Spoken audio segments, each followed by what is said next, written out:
می‌بینیم که حامی خانواده‌های سازنده ایرانمون هستند. بفرمایید. خیلی ممنون، متشکرم. خانم پور ابراهیم سخت شد با من شروع کردی. موضوع خانمانه است.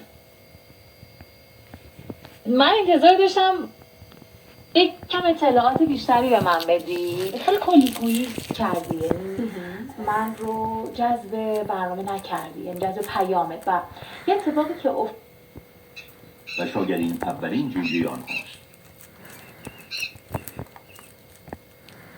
الآخرین آمین رب العالمین. بنابراین تقریبا هر صنعتی رو تغییر داده. چرا باید دنیای هنر از تیرگذار بود. محور این پویش جام رمضان بود. هر شب 3000 بازی برگزار میشه. نخوابم اصلا.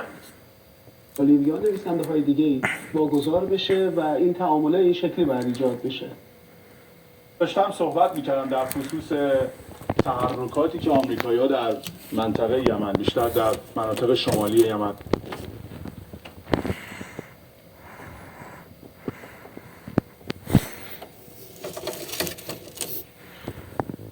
این دستاورد نظامی که ما رهبران انصارالله رو گشتن